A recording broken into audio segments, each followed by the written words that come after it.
Corona virus, जिसे SARS-CoV-2 भी कहते हैं और जिससे हुई बीमारी को कोरोना वायरस डिजीज कोविड-19 भी कहते हैं, वो असल में शुरू हुआ था दिसंबर 2019 के पहले हफ्ते में। और वो जगह जहां पर सबसे पहले कोरोना वायरस की आने की खबर मिली वो है south China Wuhan sea food market. इस मार्केट में हर तरह की मीट और एनिमल प्रोडक्ट्स को बेची जाती थी, जैसे कुत्ते का मीट, चिकन, सुअर, सांप, चमगादड़ एक्सेट्रा, सब एक ही जगह। चाइना वुहान की सी फूड मार्केट को इस कोरोना वायरस आउटब्रेक का स्टार्टिंग पॉइंट माना जाता है। बात यह है कि असल में कोरोना वायरस इससे पहले जानवरों में पाया जाता था और ये जनरली जानवरों में पाया जाने वाला ही वायरस है। और जिस मार्केट में इतने सारे तरह के एनिमल प्रोडक्ट्स को एक साथ रखा जाए तो ये सिचुएशन वायरस को एक चांस दे दिया कि वो जानवरों से इंसान में जंप कर सके। और 2019 के दिसंबर के महीने में एग्जैक्टली यही हुआ। आपके मन में एक सवाल आएगा कि आखिर इतने सारे जानवरों में से किस जानवर से कोरोना वायरस आया होगा। तो एक्सपर्ट्स के हिसाब से ये बैट्स यानी चमगादड़ों से ही निकला और किसी एक इंसान को सबसे पहले संक्रमित किया यानी इन्फेक्ट किया, और उसके बाद ये वायरस बाकी इंसानों में भी फैलना शुरू हो गया और ऐसे एक चेन बन गया। दिसंबर के पहले हफ्ते से लेकर जनवरी के पहले हफ्ते तक यहाँ पर हाहाकार मचा। उसके बाद 1 जनवरी को उस मार्केट को शट डाउन कर दिया गया, बंद कर दिया गया। चाइना के साइंटिस्ट ने जब इस वायरस की जेनेटिक कोड को देखा जो कि इसके अंदर मौजूद है, तब वो बैट यानी चमगादड़ों से बहुत ज्यादा सिमिलर पाया गया, जिसका मतलब ये वायरस बैट यानी चमगादड़ों से ही निकला है। पर जर्नल ऑफ मेडिकल वायरोलॉजी के साइंटिस्ट ने जब एक और रिसर्च किया जो कि कुछ दिन बाद की गई, तब उन्हें ये पता चला कि ये कोबरा सांप को रिजेंबल करते हैं। मतलब ये चाइना के उसी मार्केट में मौजूद और बेचे जाने वाले कोबरा सांपों से निकला है। तो इससे कई लोग ये भी स्पेकुलेट कर रहे हैं कि ये मल्टीपल एनिमल से आया है, क्योंकि इस मार्केट में सांप और बैट यानी चमगादड़ और भी कई जानवरों को साथ में सेल किया जाता था। पर बात यह है कि अभी तक चाहे जितने भी रिसर्चेस की गई हो, अभी तक कोई कॉन्क्रीट एविडेंस नहीं निकला है, कोई श्योर जानकारी नहीं है कि ये वायरस कहाँ से आई। बाद में पब्लिश की गई कई सोर्सेस ये बताती है कि ये चमगादड़ या सांप नहीं, कि ये वायरस का कोई और अननोन ओरिजिन भी हो सकता है। ये किसी अनजान सोर्सेस से भी आई होगी, जिसके बारे में अभी तक किसी भी साइंटिस्ट को नहीं पता। तो चाइना में उस वायरस के फैलने के बाद एक के बाद एक लोगों को लक्षण यानी सिम्टम्स दिखने लगे। तो उसके बाद चाइना के एक डॉक्टर जिनका नाम था डॉक्टर ली वेन, उनके पास कोरोना वायरस के सबसे पहले कुछ पेशेंट्स को भेजा गया इलाज करने। और वायरस के इंस्पेक्शन के बाद ही डॉक्टर ली को समझ आ गया कि ये एक नया वायरस है जो कि आज से पहले इंसानों में कभी भी नहीं देखा गया और इसके प्रॉपर्टीज के बारे में हमें कुछ भी नहीं पता। तो उन्होंने अपने डॉक्टर्स के ग्रुप में इस वायरस के बारे में सबको चेतावनी दी और इसको लेकर सीरियस होने को कहा, क्योंकि बाद में जाकर ये बहुत भयंकर रूप से फैल सकता है, उन्होंने कहा। पर जैसे ही ये बात फैलने लगी तभी डॉक्टर ली को अरेस्ट कर लिया गया वहाँ की गवर्नमेंट द्वारा, क्योंकि वहाँ की गवर्नमेंट को ये लगा कि ये झूठी बातों को बोलकर लोगों में डर पैदा कर रहे हैं। स्प्रेडिंग र्यूमर्स यानी अफवाह फैलाने के केस में उन्हें अरेस्ट कर लिया गया।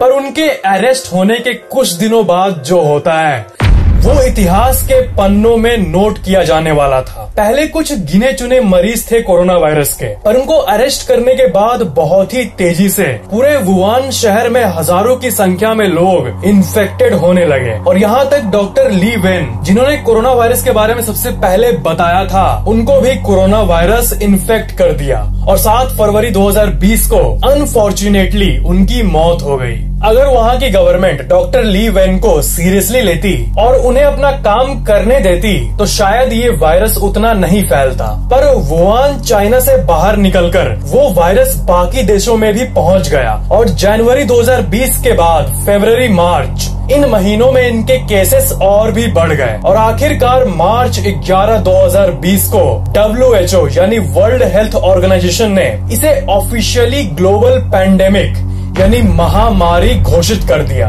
और WHO के वेबसाइट पे रेफरेंस्ड आर्कजिस के कोविड-19 की सिचुएशन डैशबोर्ड को अगर हम लोग देखें तो आप यहाँ देख सकते हो कि लगभग 3 लाख लोग इससे इन्फेक्टेड हुए हैं और अभी तक लगभग 13,000 की डेथ हो गई है। और अगर worldometers.info के डैशबोर्ड को देखें तो पूरे विश्व भर में अभी तक लगभग 1 लाख लोग रिकवर भी हुए हैं, यानी ठीक भी हुए हैं। तो अब आपके मन में एक सवाल आएगा कि कोरोना वायरस होने के सिम्टम्स यानी लक्षण क्या है और क्या हमें घबराने की जरूरत है? तो उन सिम्टम्स को आप इस डैशबोर्ड में देख सकते हो। 87% केसेस में फीवर हुआ है और 67% में ड्राई कफ हुआ है और बाकी चीजों को भी आप देख सकते हो। और यहाँ पर सबसे मेन बात ये है ना कि इसका मतलब ये नहीं कि अगर आपको बुखार है तो आपको कोरोना वायरस है, या फिर अगर आपको ड्राई कफ है तो आपको कोरोना वायरस ही है। सब खांसी कोरोना वायरस से रिलेटेड नहीं होती है, इसलिए बिना मतलब के डरने की कोई जरूरत नहीं है। पर अगर आपको ऐसा अंदर से लगता है कि आपकी सिचुएशन बहुत ही ज्यादा खराब है, वो आपको फील हो ही जाएगा और आप सह नहीं पा रहे हो,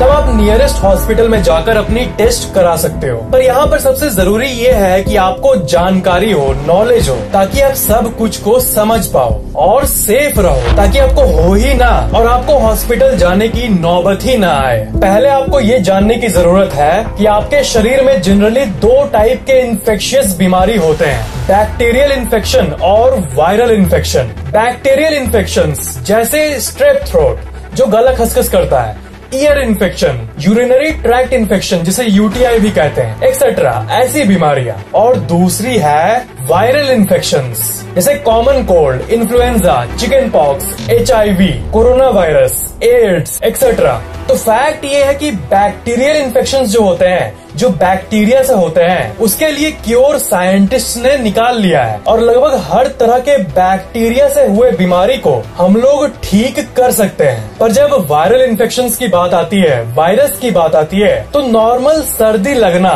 कॉमन कोल्ड जो होता है ना, उसका भी यहाँ तक साइंस ने कोई क्योर आज तक नहीं निकाल पाया है, क्योंकि वो वायरल इन्फेक्शन है और उसका कोई क्योर नहीं होता है। चाहे वो कोरोना वायरस हो, चाहे वो डेंगू हो, चाहे वो कॉमन सर्दी हो, किसी को भी हम लोग क्योर नहीं कर सकते हैं, सिर्फ ट्रीटमेंट कर सकते हैं। ट्रीटमेंट, क्योर का मतलब होता है तीर चलाकर उस बाहरी एजेंट को मार देना जो कि आपके शरीर में गया है और जिससे हम लोग ठीक हो सकते हैं 100%। इसे क्योर होना कहते हैं। और ट्रीटमेंट अलग चीज होती है, ट्रीटमेंट क्योर नहीं होता। ट्रीटमेंट मतलब सिर्फ ऐसी थोड़ी मोड़ी चीजों को करना, सिचुएशंस में आपको रखना जिससे वायरस बॉडी से बाहर आने की चांसेस बढ़ सके। बैक्टीरिया से हुए बीमारी को एंटीबायोटिक्स के जरिए डॉक्टर्स क्योर करते हैं। एंटीबायोटिक बैक्टीरिया को मार सकते हैं पर वायरस को नहीं। पर कोरोना वायरस कोविड-19 में अलग बात यह है कि कोई भी ट्रीटमेंट भी इसमें काम नहीं कर पा रहा है। इसका कोई भी इफेक्टिव ट्रीटमेंट नहीं है अभी तक। भविष्य में होगा या नहीं ये हम नहीं बता सकते अभी, पर अभी तक तो नहीं है। कोरोना वायरस एक वायरस से होता है, न कि बैक्टीरिया से होता है, जैसे कि हम लोगों ने अभी जाना। और नॉर्मल सर्दी खांसी जो कि वायरस से ही होता है, उससे कोरोना वायरस अलग इसलिए है क्योंकि ये बहुत जल्दी फैलता है लोगों में। तो अगर इसको हराने की बात करें तो आखिरकार एट दी एंड बॉडी ही अपने इम्यून सिस्टम से वायरस को हटाता है। बाहरी रूप से हम लोग कुछ नहीं कर सकते, जो कर सकता है आपका शरीर कर सकता है, आपका इम्यून सिस्टम ही कर सकता है। जब तक साइंटिस्ट इसका ट्रीटमेंट न निकाल पाए, आपका इम्यून सिस्टम अगर स्ट्रांग हो तो वो सिर्फ कोरोना को ही नहीं बल्कि किसी भी वायरस को हरा देगा। पर यहाँ पर आपके मन में एक और सवाल आ रहा होगा कि क्या होता है अगर ये वायरस किसी इंसान के शरीर में घुस जाए। वायरस कुछ और नहीं बल्कि सिर्फ एक गोल सा ऑब्जेक्ट होता है बेसिकली, जिसके अंदर जेनेटिक मटेरियल्स होते हैं और ये अपने आप को तभी मल्टीप्लाई कर सकते हैं जब ये किसी लिविंग बीइंग जैसे इंसान के अंदर जाए। वायरस निर्जीव चीजों जैसे प्लास्टिक या मेटल ऐसी चीजों के थ्रू भी ट्रांसफर हो सकती है, पर बाहरी सरफेसेस में ये कुछ घंटों तक ही जिंदा रह पाती है। पर जब कोई वायरस को लिविंग होस्ट मिलता है, जैसे मान लो अगर किसी इंसान के लंग तक ये पहुंच जाए, तब ये अपने आप को मल्टीप्लाई करना शुरू कर देता है। आपके फेफड़ों में अरबों एपिथेलियल सेल्स होते हैं। तो कोरोना वायरस आपके मुंह या फिर आपके नाक के थ्रू एंटर करके आपके एपिथेलियल सेल्स में एक स्पेसिफिक रिसेप्टर से अटैच होकर अपने जेनेटिक मटेरियल को आपके सेल्स के अंदर इंजेक्ट कर देता है और वो सेल उस वायरस के जेनेटिक कोड को एग्जीक्यूट कर देता है और वो वायरस मल्टीप्लाई होने लगता है, फैलने लगता है सेल के अंदर ही। तो जब एक इंसान का सेल ये देखता है कि वायरस फैल रहे हैं, तब वो सेल क्रिटिकल कंडीशन में आ जाता है और अपने आप को सेल्फ डिस्ट्रक्ट कर देता है, अपने आप को मार देता है। फिर वो मल्टीप्लाइड वायरस बिना रुके बाकी सेल्स तक भी पहुंचने लगते हैं और फेफड़ों में मौजूद बाकी सेल्स भी मरने लगते हैं। कुछ दिनों बाद तक ही शरीर के करोड़ों सेल्स इन्फेक्ट हो जाते हैं और अरबों वायरसेस मल्टीप्लाइड हो जाते हैं। पर यहाँ पर सबसे मेन बात यह है और आपको जान लेना चाहिए कि तब एक सोल्जर की एंट्री होती है जिसे कहते हैं आपका इम्यून सिस्टम, यानी आपके बॉडी की रोग प्रतिरोधक सिस्टम। अगर किसी का immune system up to the mark है, हेल्दी है, तो वो सारे वायरसेस को मारकर शरीर के बाहर फेंक देता है। पर जिसका इम्यून सिस्टम उतना स्ट्रांग नहीं है, उनमें वायरसेस हावी हो जाता है और इम्यून सिस्टम अपना पावर लूज करने लगता है और अल्टीमेटली उनकी डेथ हो जाती है। तो इसलिए जिनका इम्यून सिस्टम स्ट्रांग है ना, उनको अगर कोरोना वायरस हो भी गया तो उनको माइल्ड सिम्टम्स यानी हल्का सा सर्दी खांसी आएगा और अपने आप ठीक हो जाएगा। पर जिनका इम्यून सिस्टम वीक है, उनको हॉस्पिटल में भी जाना पड़ सकता है, यानी क्रिटिकल केसेस।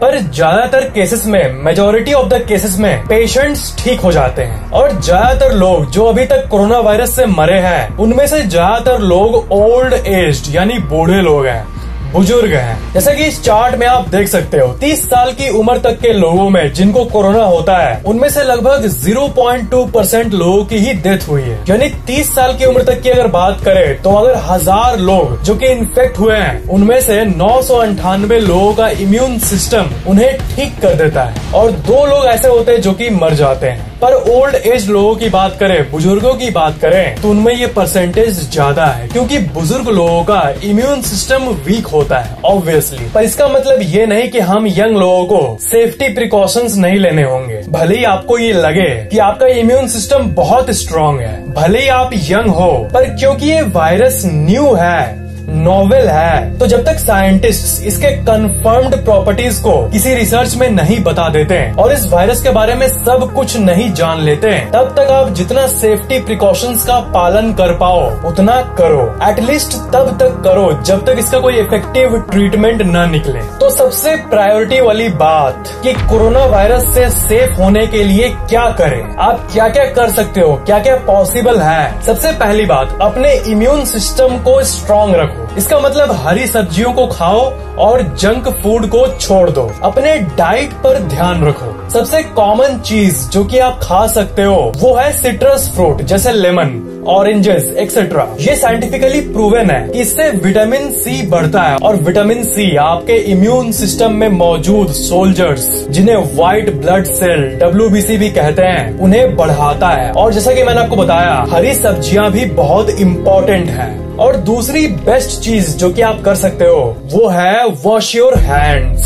सुनने में बहुत कॉमन लगे, पर ये one of the best things है जो कि आप कर सकते हो। आप किसी भी साबुन का यूज कर सकते हो। साबुन का यूज करने से क्या होता है ये देखो। कोरोना वायरस एक लेयर ऑफ फैट से घिरा रहता है, ठीक है। साबुन उस लेयर ऑफ फैट को ब्रेक कर देता है और उससे उस वायरस का पावर खत्म हो जाता है और वहाँ होते हुए भी वो आपको इन्फेक्ट नहीं कर पाता है और मर जाता है। और सोप से हाथ धोने के बाद आपका हैंड स्लिपरी बन जाता है और वायरस आपके हाथ से चले जाते हैं। तीसरा चीज है सोशल डिस्टेंसिंग, जो कि बहुत लोगों के लिए बहुत हार्ड होगा। मतलब घर से बाहर नहीं निकलना, पर ये एक्चुअली बहुत जरूरी है ताकि लोग इन्फेक्ट ना हो या फिर जिनको इन्फेक्शन है उससे आप तक नहीं आए और इन्फेक्शन कम से कम लोगों तक फैले। सभी देशों की गवर्नमेंट भी सबसे ज्यादा इसी पर ध्यान दे रही है, इसलिए इनका पालन करना बहुत जरूरी है। और हम लोग अगर शॉर्ट टर्म में देखें तो ये बहुत मुश्किल है, बाहर ना निकलना, सोशल डिस्टेंसिंग। पर लॉन्ग टर्म में देखें तो ये दुनिया के लिए बहुत फायदेमंद साबित होगा। इसीलिए जब तक ये कोरोना वायरस का कोई इफेक्टिव ट्रीटमेंट न निकले तब तक आप ये तीनों काम कर सकते हो, वो भी एकदम कॉन्शियसली। कोरोना वायरस को न फैलाने का पावर रियली आप ही के हाथों में है और मेरे ख्याल से जल्द ही इसका इफेक्टिव ट्रीटमेंट आ ही जाएगा। दुनिया भर के रिसर्चर्स इसी में लगे हुए हैं, इसीलिए सेफ रहो, हेल्दी खाना खाओ और अपने इम्यून सिस्टम की पावर को बढ़ाओ। आप मेडिटेशन, योगा और प्राणायाम भी कर सकते हो इम्यून सिस्टम को बूस्ट करने के लिए। अपने हाथों को साबुन से धोते रहो एटलीस्ट हर कुछ घंटों में। जो देश की गवर्नमेंट बोल रही है उसे मानो और अगर जनता मिलकर माने तो बहुत कुछ हो सकता है। और 22 मार्च 2020 को जो इंडिया में जनता कर्फ्यू था उसे देखकर, उसके सीन को देखकर ये एक्चुअली में फील होता है कि इंडिया में कितनी ताकत और यूनिटी है लोगों में। मैं आपको रिक्वेस्ट करूंगा कि इस वीडियो को शेयर जरूर कीजिएगा ताकि लोगों को ये टू द पॉइंट और यूजफुल जानकारी पहुंच पाए। Thank you so much for watching this video. Take care.